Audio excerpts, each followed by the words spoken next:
pulang dulu nak, lihat bapakmu. Ketika kamu tergesa-gesa pulang kuliah ingin bertemu bapakmu,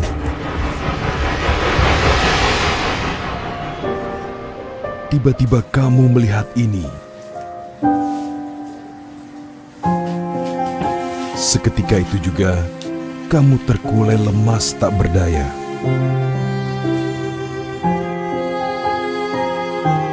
Tapi tunggu dulu. Enggak. Kenapa lo? Bapak tungguin dari tadi. Tuh, Bapak udah daftar ekta. Yang lain juga.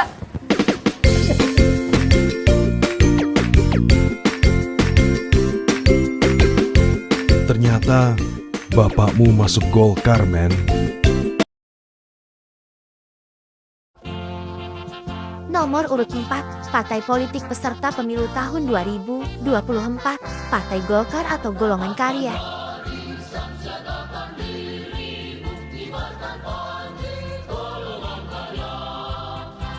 Makna lambang.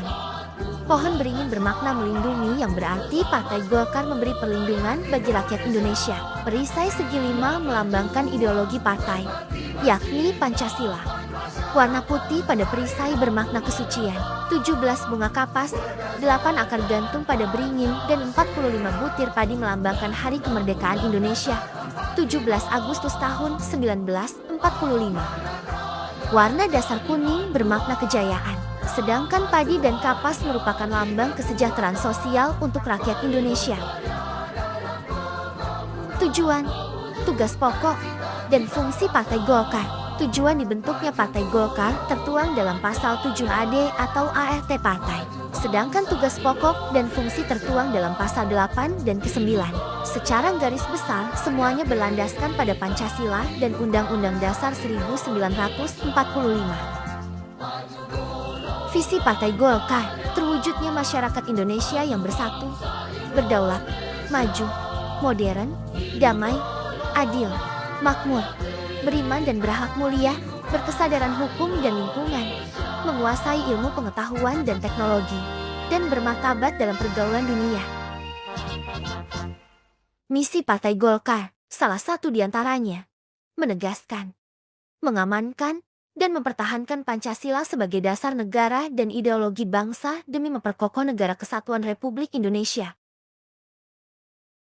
Ketua Umum Airlangga Hartarto adalah Menteri Koordinator Bidang Perekonomian Indonesia periode 2019 sampai 2024 pada Kabinet Indonesia Maju Presiden Joko Widodo Ma'ruf Amin.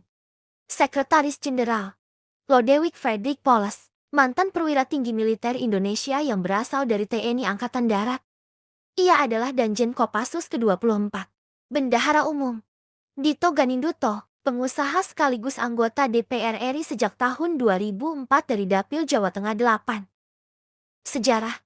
Partai Golongan Karya atau biasa disingkat dengan Partai Golkar adalah salah satu partai politik terbesar di Indonesia. Awalnya didirikan sebagai sekretariat bersama Golongan Karya Sekber Golkar pada tahun 1964 dan berpartisipasi untuk pertama kalinya dalam pemilu tahun 1971. Sang Beringin telah kokoh untuk Indonesia selama 58 tahun. Digagas oleh Soekarno, Supomo, dan Ki Hajar Dewantara tahun 1940 dengan tujuan untuk membentuk perwakilan golongan rakyat untuk membangun Indonesia. Tahun 1957, sistem multipartai mulai berkembang.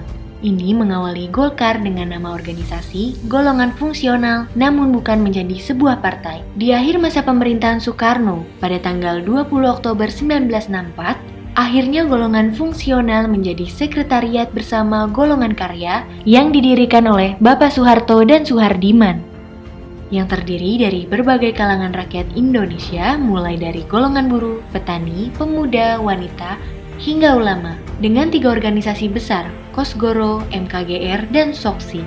Sekretariat bersama Golongan Karya disingkat menjadi Sekber Golkar yang memiliki konsep menumbuhkan persatuan dan kerjasama. Semakin lama anggota Sekber Golkar bertambah pesat karena menyadari bahwa Sekber Golkar berjuang untuk menegakkan Pancasila dan Undang-Undang Dasar 1945. Tahun 1971, Sekber Golkar berhasil menjadi organisasi besar yang mendapat 62,8% suara dalam pemilihan umum legislatif. Perolehan suaranya pun cukup merata di seluruh provinsi. Akhirnya tanggal 17 Juli 1971, Sekber Golkar resmi berganti menjadi Partai Golkar hingga hari ini. Kemudian Golkar mengadakan Musyawarah Nasional 1 di Surabaya yang memilih Jenderal Amir Murtono sebagai ketua umum. Golkar terus berkembang dan beradaptasi di bawah kepemimpinan Bapak Akbar Tanjung dan membuat perubahan. Lalu Golkar sudah betul-betul menjadi kekuatan yang mandiri, yang independen. Tidak ada lagi, inilah yang saya jadikan sebagai satu dasar bahwa kita memang sudah berubah. Dan kita juga membuktikan bahwa kita juga bukan lagi Golkar dengan paradigma yang lama, kita sekarang Golkar dengan paradigma yang baru. Hingga sekarang, Golkar telah melewati 11 kepemimpinan dan melahirkan tokoh-tokoh besar yang banyak sumbangsinya untuk kemajuan negeri. Melintasi masa, selama itu pula Golkar turut serta dalam pembangunan dan perubahan Indonesia. Semakin besar, semakin lebat, semakin kokoh, pohon beringin tetap setia pada tujuan awal didirikannya, menjadi tempat berteduh semua golongan, Bhinneka Tunggal Ika, satu Indonesia.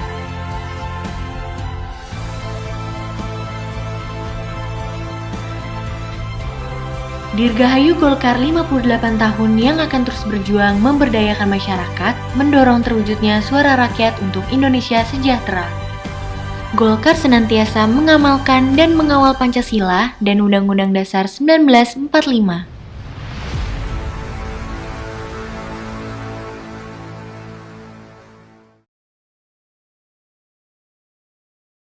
Golkar sudah berubah. Hal ini yang patut digarisbawahi. Sebagai informasi untuk pemilih pemula yang mungkin belum tahu sepak terjang partai ini, sepanjang era Orde Baru, Golkar adalah partai peraih kemenangan terbanyak pada pemilihan umum sepanjang sejarah negara ini berdiri. Sudah pada tahu belum? Selama ini Indonesia ternyata sudah menggelar pemilihan umum sebanyak 12 kali loh. Sejak tahun 1955 sampai 2019, pemilu telah diikuti oleh ratusan partai. Lalu partai apa saja yang berhasil menjadi pemenang pemilu dalam periode tersebut? Pertama kita melihat sejenak pemilu 1955, yang jadi tonggak sejarah bagi Indonesia seusai lepas dari masa penjajahan. Pemilu tahun ini dianggap sebagai gelaran kontestasi yang paling demokratis, jujur, lancar, dan aman. Bahkan sebagai negara baru Indonesia mendapatkan pujian dari sejumlah pihak termasuk negara asing. Pemilu 1955 diikuti oleh lebih dari 30-an partai politik serta ratusan calon perorangan. Setidaknya ada 4 partai besar yang mengikuti pemilu 1955, yakni Partai Nasional Indonesia PNI, Partai Masyumi, Nahdlatul Ulama atau NU, dan Partai Komunis Indonesia atau PKI. Hasilnya, PNI keluar sebagai pemenang pemilu 1955.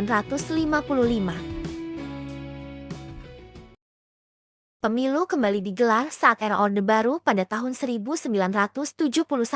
Terdapat 10 partai politik yang ikut dalam pemilu tahun ini. Yang keluar sebagai pemenang pemilu 1971 adalah Partai Golkar yang kelak dijadikan kendaraan politik bagi Presiden Soeharto. Selama Orde Baru berkuasa, pemilu selalu dimenangkan oleh Partai Golkar. Tercatat Golkar sejak pemilu 1971, 1977,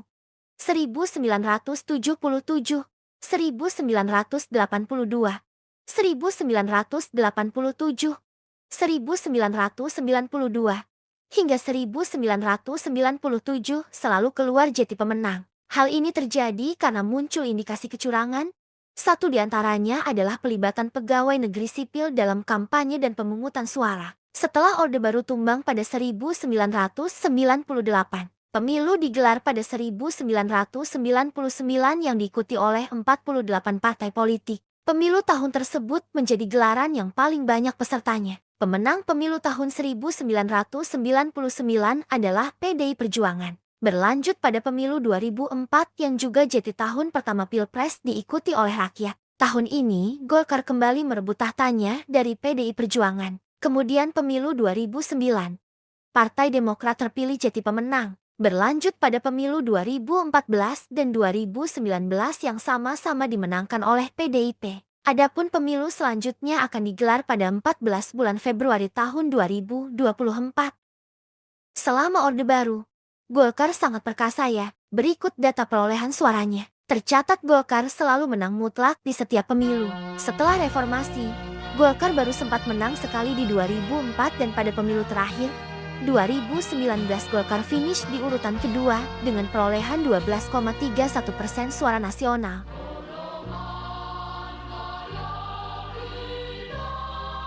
"58 tahun lamanya, Partai Golkar berkarya untuk Indonesia. Tak lekang dimakan zaman, panji kuning berkibar tak pernah usang. Partai Golkar, partai masa depan, bersama bahu-membahu, siap berjuang."